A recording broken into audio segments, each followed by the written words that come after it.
Assalamualaikum warahmatullahi wabarakatuh. Perkenalkan, nama saya Imam Huzain dengan NIM A501-21041. Baik teman-teman sekalian, di sini saya akan menjelaskan beberapa teori-teori BK karir menurut para ahli. Baik, teori yang pertama yaitu adalah konsep dasar teori karir. Nah, teman-teman sekalian, dapat kita ketahui bahwa karir adalah perwujudan dari konsep diri. Artinya bahwa orang-orang mempunyai konsep diri dan ia berusaha menerapkan konsep diri itu dengan memilih pekerjaan. Nah, hal ini menurut orang-orang tersebut paling memungkinkan berekspresi dalam diri. Baik teman-teman sekalian, teori perkembangan karir ini menurut Donald Super yaitu teori yang dasarnya perwujudan dari konsep diri. Teori ini hanya bersifat pada pertumbuhan dan arah dari sejumlah persoalan karir individu sepanjang rentang hidupnya. Pada dasarnya, teori ini menekankan pada konsep diri atau gambaran di sehubungan dengan pekerjaan atau jabatan yang akan dipegang nantinya. Berarti dapat kita simpulkan bahwa teori karir super ini menjadi dasar sebagai bimbingan dan konseling karir karena bertujuan untuk kematangan karir melalui pemahaman akan perkembangan konsep diri yang dimiliki. Perhubungan individu dan posisinya menjadi kunci dalam hak perkembangan dalam merancang program perkembangan karir. Yang kedua, Tried and Factor. Teman-teman sekalian, banyak asumsi yang mendasari tentang Tried and Factor. Nah, yang pertama, setiap individu mempunyai sejumlah kemampuan dan kompetensi seperti taraf inteligensi umum, bakat khusus, dan taraf kreativitas. Nah, wujud minat serta keterampilan yang sama-sama membentuk suatu pola yang khas untuk individu itu. Yang kedua, pola kemampuan dan potensi yang tampak pada seorang menunjukkan hubungan yang berlain-lain dengan kemampuan dan keterampilan yang dituntut pada seorang pekerja di berbagai cabang pekerjaan. Nah, yang ketiga, ada penentuan kecocokan atau ketidakcocokan. Nah, antara data tentang tuntunan program studi dan data tentang individu lebih dapat diandalkan daripada hanya perkiraan kecocokan saja. Nah, atas dasar pandangan pribadi tentang diri sendiri dan sekedar kesan tuntunan untuk program studi. Baik, adapun tahap-tahap dalam tahap tried and factor dalam konseling yaitu yang pertama, teman-teman, ada analisis. Analisis merupakan langkah pengumpulan informasi tentang diri klien atau latar belakangnya. Data yang dikumpulkan mencakup segala aspek kepribadian seperti kemampuan minat, motif, kesehatan fisik, dan karakteristik. Nah, yang kedua ada sintesis. Sintesis adalah usaha merangkum, menggolong-golongkan, dan menghubungkan data yang terkumpul pada tahap analisis yang disusun sedemikian hingga dapat menunjukkan keseluruhan gambaran tentang diri klien. Nah, ketiga ada diagnosis. Nah, model diagnosis dalam konseling, tried and factor merupakan tahap yang menginterpretasikan data melalui proses penarikan kesimpulan permasalahan yang dialami oleh klien sehingga secara logis berupa identifikasi masalah. Nah, diagnosis merupakan tahap menginterpretasikan data yang dalam bentuk dari sudut problematika yang ditunjukkan. Baik, yang ketiga ada pengertian karir. Nah, teman-teman sekalian, dapat kita ketahui bahwa pemilihan karir ini adalah hubungan yang berdasarkan pada teori kepribadian. Dalam hal kebutuhan, seorang akan memilih sesuai dengan keinginannya dalam pekerjaan yang dapat memuaskan kebutuhan. Nah, Rose sendiri menekankan bahwa pengalaman awal masa kanak-kanak memainkan peran penting dalam pencapaian kepuasan dalam bidang yang dipilih oleh seseorang tersebut. Nah, sementara berdasarkan asumsi-asumsi lainnya bahwa menyatakan hipotesis-hipotesis yang teori dari Anne Roy dinyatakan ke dalam 5 prosesi, yaitu yang pertama, pembawaan genetik bersifat menentukan perkembangan sifat-sifat seorang. Nah, kedua, pengalaman dan latar belakang kebudayaan dan juga kedudukan sosial ekonomi keluarga. Ketiga, Minat, sikap, dan sifat-sifat kepribadian yang lain berkembang, terutama ditentukan oleh pengalaman yang memberikan arah pada perkembangan itu. Keempat, adanya pola tenaga psikis. Yang kelima, seberapa kuat kecemasan, kebutuhan, dan organisasinya. Nah, Anero mendeskripsikan sistem klarifikasi pekerjaan secara detail. Adapun kelompok pekerjaan tersebut adalah, kan ya?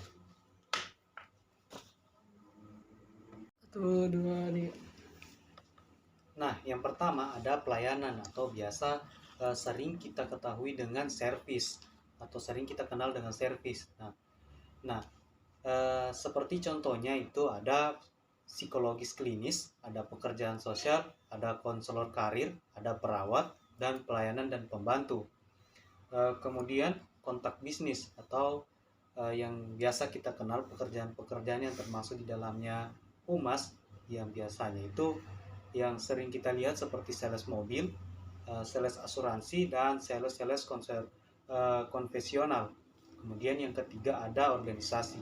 Nah, organisasi ini termasuk di dalamnya ada orang-orang pemerintahan atau juga mereka yang melakukan manajemen dalam perusahaan-perusahaan seperti gubernur, angkutan, wali kota, dan sekretaris, atau yang bekerja di perkantoran seperti itu. Kemudian ada lapangan. Nah, di lapangan ini tentu kita ketahui bahwa yang pekerjaan yang ada di luar atau outdoor. Nah, termasuk juga pekerjaan yang terkait dengan sumber daya perminyakan atau batu bara. Nah, kemudian yang ke 5 ada budaya umum. Nah, lingkup pekerjaan terkait budaya umum ini seperti terkait dengan hukum, kementerian, dan sejarah serta pendidikan. Nah, yang keenam ada teknologi. Nah, jenis pekerjaan antara lain insinyur, manajemen produksi, pilot, monitor listrik, dan operator alat berat. Kemudian yang ketujuh, sains, di mana sains ini dapat kita ketahui bersama ada sains alam, sains fisika, sains sosial, dan lainnya. Kemudian ada yang terakhir, seni dan hiburan. Nah, teman-teman sekalian, kita ketahui bahwa seni dan hiburan ini adalah konduktor musik, konduktor museum,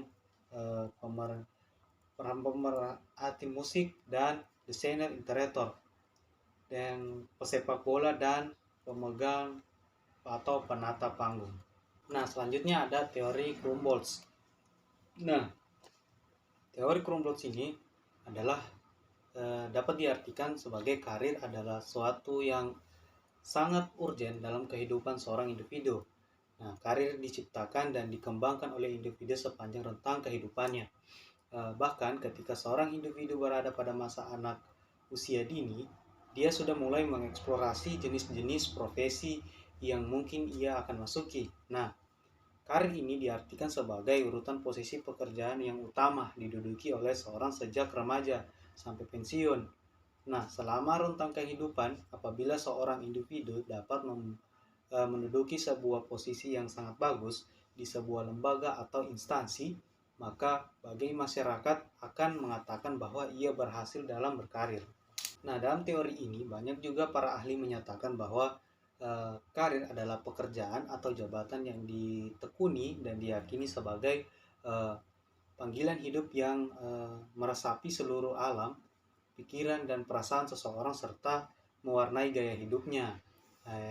Karir merupakan suatu proses kemajuan dari rangkaian-rangkaian perjalanan. Perkembangan pengalaman seorang sepanjang waktu yang dilaluinya dan dikaitkan dengan pekerjaan utamanya. Nah, adapun konsep perencanaan karir yaitu di mana individu dapat mengklarifikasi dan mengambil langkah-langkah untuk mencapai tujuan-tujuan karirnya, kegiatan atau usaha untuk mengatakan perjalanan karir pegawai, serta mengidentifikasi hal-hal yang dapat dilakukan untuk mencapai tujuan karir tertentu. 1, 2, 3. Nah, adapun kekurangannya, pendekatan ini bermanfaat untuk kasus-kasus berkaitan dengan kehilangan makna dalam hidup. Dengan kata lain, konseli ini hanya menangani kasus berupa cara bertingkah laku yang salah atau tidak sesuai. Nah, kedua juga ada tidak menjelaskan pada tahap mana individu melalui atau menentukan pemilihan karir. Sudah deh. Nah, adapun kelebihan dan kekurangan dari teori ini, yang pertama itu kelebihannya. Nah, kelebihannya menunjukkan fleksibel yang besar karena tujuan konseli dan prosedur yang diikuti untuk mencapai pada tujuan tersebut disesuaikan dengan kebutuhan konseli. Nah, dan juga ada pendekatan ini menentukan bahwa konseli dipandang sebagai proses belajar yang akan menghasilkan perubahan perilaku konseli yang secara nyata. Nah, selanjutnya ada pengertian karir menurut Hopok. Nah, karir adalah pekerjaan yang dipilih sesuai dengan kebutuhan untuk memenuhi kebutuhan yang dimaksud di sini diantaranya kebutuhan fisik seperti makanan, pakaian, tempat berteduh dan sebagainya. Nah, teori Hopok ini memiliki 10 pokok pikiran yang dijadikan tulang punggung dalam teori ini. Nah, ada 5 dasar pilihan yang tepat dalam memilih karir menurut Hopok. Nah, mengumumkan bahwa terdapat 5 alasan pentingnya mempelajari dan memperoleh informasi jabatan. Nah, di sini saya akan menjelaskan 5 jabatan tersebut. Nah, yang pertama, pilihan jabatan akan menentukan posisi individu sebagai pekerjaan atau pengangguran. Yang kedua, pilihan jabatan menentukan kesuksesan dan kegagalan individu. Yang ketiga, pilihan jabatan menentukan seorang akan menikmati dan tidak menikmati pekerjaannya. Yang keempat, pilihan jabatan akan mempengaruhi setiap aspek kehidupan. Nah, yang kelima, yang terakhir, menentukan bagaimana masyarakat demokratis dan memanfaatkan bidang pekerjaannya. Nah, dalam teori Hopok ini juga memiliki kelebihan dan kekurangan. Nah, kelebihan dari teori Hopok ini yaitu menekankan pilihan karir pada kebutuhan yang dimiliki seseorang, baik kebutuhan fisik dan psikis, di mana kebutuhan akan dapat mempengaruhi seseorang dalam memiliki pekerjaan, sehingga timbul kepuasan atas terpenuhinya kebutuhan. Nah, kelemahan dari teori Hopok ini, setiap individu memiliki kebutuhan yang beragam sehingga sulit menentukan mana kebutuhan yang lebih dominan dan mana kebutuhan yang dipenuhi, dan akan seringnya individu berganti atau beralih pekerjaan karena kebutuhan tiap individu setiap saat itu berubah. Nah, teman-teman sekalian, selanjutnya ada teori karir Ginsberg.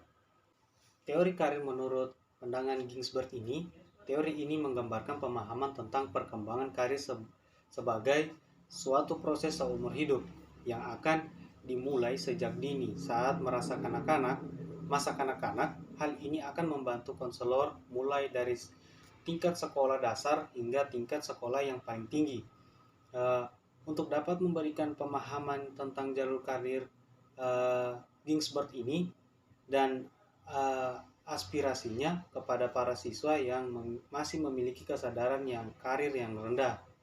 Adapun konsep dari teori Ginsberg ini, yang pertama ada faktor emosional mengambil peran yang penting dalam perkembangan karir. Yang kedua, ada 4 komponen yang dapat memberikan kontribusi pada proses pemilihan karir selama individu berada di masa remaja. Yang ketiga, dalam proposalnya, Ginsberg menyatakan bahwa konsep mereka tentang orang dan pekerjaan. Nah, selanjutnya unsur-unsur teori Ginsberg. Nah, di sini konsep perkembangan dan pemilihan pekerjaan atau karir oleh Ginsberg dikelompokkan dalam 3 unsur sebagai berikut. Nah, yang pertama itu ada unsur proses. Kemudian yang kedua ada unsur inversabilitas. Yang ketiga ada unsur kompromi. Nah, selanjutnya ada proses pemilihan karir. Nah, di mana proses pemilihan karir oleh Ginsberg ini, teman-teman sekalian, dapat kita ketahui teori Ginsberg ini dan teman sejawatnya diklarifikasikan dalam 3 tahapan. Adapun 3 tahapan utama yaitu masa fantasi, kemudian masa tentatif, kemudian masa realistik. Nah, teman-teman sekalian, itulah tadi beberapa teori karir menurut para ahli yang sudah saya jelaskan tadi. Nah, di sini saya memohon maaf apabila ada kesalahan kata. Saya akhiri. Wallahu musta'an. Assalamualaikum warahmatullahi wabarakatuh.